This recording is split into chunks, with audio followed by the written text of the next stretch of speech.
Welcome back to our channel target for judiciary. आज हम BNSS का सेक्शन 237 देखते हैं। सेक्शन 237 कहता है आरोप के शब्दों का वह अर्थ लिया जाएगा जो उनका उस विधि में है जिसके अधीन वह अपराध दंडनीय है। यानी जब किसी व्यक्ति पर जब किसी अभियुक्त पर जो है आरोप लगाया जा रहा है और तो उस आरोप का क्या अर्थ लिया जाएगा, तो उस आरोप के लिए वह अर्थ लिया जाएगा जिसके अधीन जो है, मतलब जिस विधि के अधीन उसने वो अपराध किया है। वह कहता है प्रत्येक आरोप में अपराध का वर्णन करने में उपयोग में लाए गए शब्दों को, जो अपराध को डिस्क्राइब कर रहे हैं उसमें जो लाए गए शब्द हैं, शब्दों को उस अर्थ में उपयोग में लाया गया समझा जाएगा जो अर्थ उन्हें उस विधि द्वारा दिया गया है, जो मीनिंग जो है उस पर्टिकुलर लॉ द्वारा दिया गया है जिसके अधीन उसने वो अपराध किया है, जिसके अधीन ऐसा अपराध दंडनीय है। सेक्शन 238 कहता है गलतियाँ को प्रभाव, यानी जब किसी अभियुक्त के खिलाफ जो है आरोप की विरचना हो रही है और आरोपों की विरचना करने में कोई गलती हो जाती है तो गलतियों का क्या प्रभाव होगा उसकी बात करता है सेक्शन 238। सेक्शन 238 कहता है अपराध के या उन विशिष्टियों के, या तो अपराध के या जो है उन विशिष्टियों के जिनका आरोप में कथन होना अपेक्षित है, जिसका कि उस चार्ज में स्टेटमेंट जो है कि होना ज़रूरी है, अपेक्षित है। कथन करने में किसी गलती को, यानी जो स्टेटमेंट लिखा जा रहा है उसमें किसी गलती को और उस अपराध या उन विशिष्टियों के कथन करने में किसी लोप को मामले के किसी प्रक्रम में तब ही तात्विक माना जाएगा जब ऐसी गलती या लोप से अभियुक्त वास्तव में भुलावे में पड़ गया है और उसके कारण न्याय नहीं हो पाया है, अन्यथा नहीं। यानी जब गलतियों का प्रभाव, यानी कि जब किसी अभियुक्त के खिलाफ आरोप की विरचना की जा रही है और उस आरोपों में जो है कि कोई मिस्टेक हो जाती है तो उस कंडीशन में क्या होगा, तो यहाँ पर ये कहा गया है कि जब यदि व्यक्ति, जो अभियुक्त व्यक्ति है, उसमें जो है कि उसको ऐसा लगता है कि उसने उस मामले को जो है कि प्रॉपर तरीके से नहीं देखा है, मतलब कि भुलावे में पड़ गया है कि वो उसका पर्टिकुलर मैटर है या नहीं है, तो वहाँ पर अगर जो वो भुलावे में पड़ जाता है तो फिर ये माना जाएगा कि, और जिसके कारण ऐसा लगता है कि न्याय नहीं हो पाया है, तो फिर ऐसी कंडीशन में जो मिस्टेक होगी उसको जो है कि समाप्त कर दिया जाएगा, मतलब दोबारा से फ्रेमिंग ऑफ चार्ज होगी। और यदि जो अक्यूज्ड पर्सन है वो भुलावे में नहीं पड़ता है, वो ये समझता है कि हाँ उसी के खिलाफ ये जो है कि चार्ज फ्रेम किया जा रहा है, तब जो है कि वो कोई गलती का इफेक्ट नहीं पड़ेगा, मतलब वो ऐसे ही माना जाएगा जैसे कि नॉर्मल चार्ज फ्रेम हो रहा है। इसका इलस्ट्रेशन देखते हैं। कोई इलस्ट्रेशन कहता है भारतीय न्याय संहिता 2023 की धारा 180 के अधीन, सेक्शन जो है 180 के अधीन बीएनएसएस में यह आरोप है कि उसने जो है कब्जे में ऐसा कूटकृत सिक्का रखा है, यानी कि उसने अपने पोजीशन में ऐसा जो है काउंटर फिटिंग कॉइन रखा है जिसे वह उस समय जब वह सिक्का उसके कब्जे में आया था, जब ऐसा जो सिक्का जो कॉइन था वो उसके कब्जे में आया था, जानता था कि वह कूटकृत है। जब उसके कब्जे में वो आया था सिक्का तो वह जानता था कि वो कूटकृत है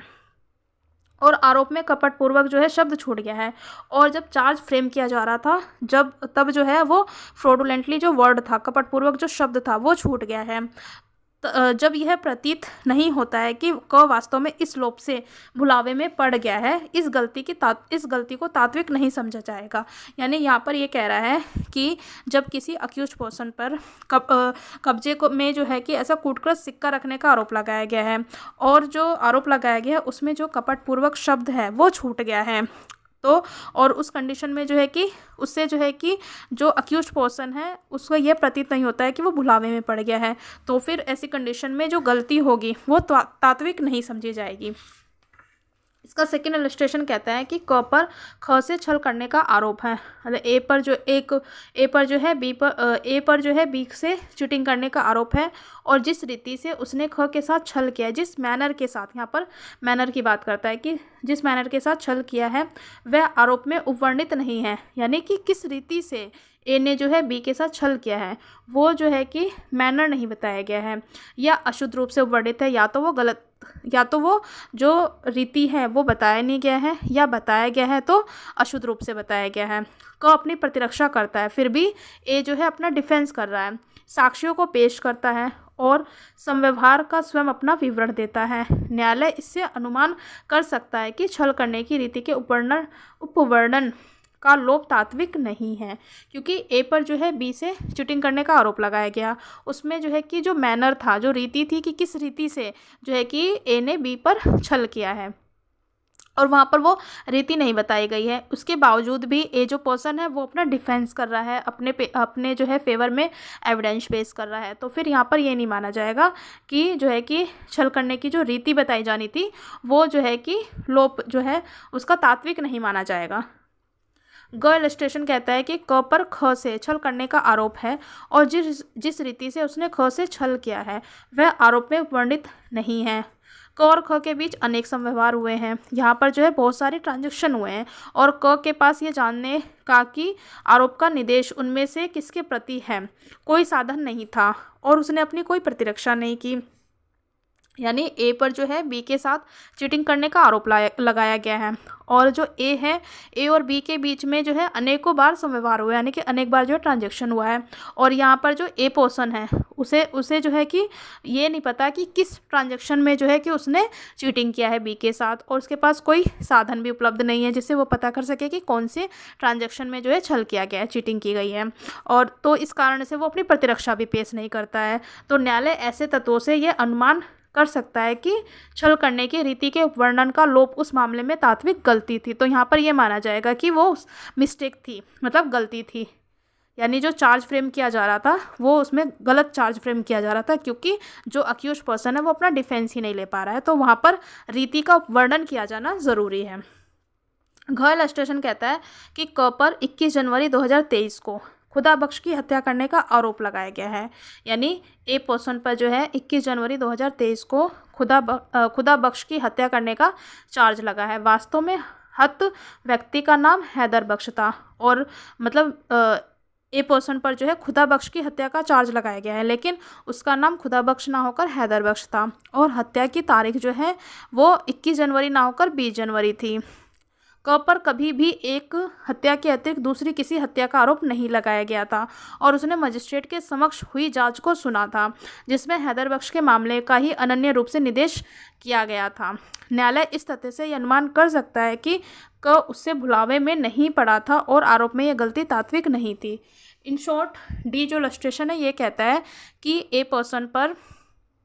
21 जनवरी 2023 को खुदा बख्श के मर्डर का चार्ज लगा था, लेकिन वास्तव में जो है उसका नाम खुदा बख्श ना होकर हैदर बख्श था, और उसकी मृत्यु जो थी वो 21 जनवरी को ना होकर 20 जनवरी को हुई थी, यानी कि एक दिन पहले हुई थी उसकी हत्या। और ऐसी कंडीशन में जो अक्यूज पर्सन था उसने अपनी लाइफ में जो है कि किसी अदर पर्सन का मर्डर नहीं किया था, और वो जो प्रोसीडिंग थी, जो भी जांच चल रहा था मजिस्ट्रेट के सामने, उसमें जो वो व्यक्ति है, जो अभियुक्त व्यक्ति है, वो जो है कि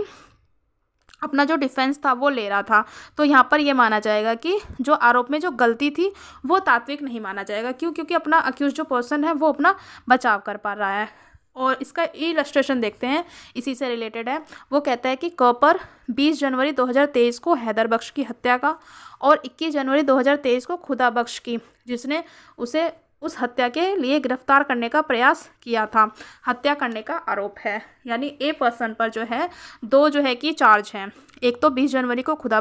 हैदर बख्श की हत्या करने का, और 21 जनवरी को खुदा बख्श की हत्या करने का आरोप लगाया गया है। जब वह हैदर बख्श की हत्या के लिए आरोपित हुआ तब उसका विचारण जो है खुदा बख्श की हत्या के लिए हुआ। उसकी प्रतिरक्षा में उपस्थित साक्षी हैदर बख्श वाले मामले में साक्षी थे। न्यायालय इससे अनुमान कर सकता, मतलब इसमें यह हुआ था कि ए पर्सन है उस पर दो अक्यूज्ड के मर्डर का चार्ज लगा था, जो कि एक तो 20 जनवरी 2023 को हैदर बख्श की हत्या का चार्ज लगा था, और दूसरा जो था 21 जनवरी 2023 को खुदा बख्श के मर्डर का चार्ज लगा था। अब यहाँ पर प्रॉब्लम ये हुई कि जब हैदर बख्श के ट्रायल चल रहा था, जब उसका आरोप फ्रेम किया जा रहा था, जब चार्ज फ्रेमिंग हो रही थी, तो उस समय जो है वो हैदर बख्श की जो विटनेस थे, जो साक्षी थे, वो हैदर बख्श की गवाही न देकर खुदा बख्श की गवाही दे रहे थे। और जब हैदर बख्श की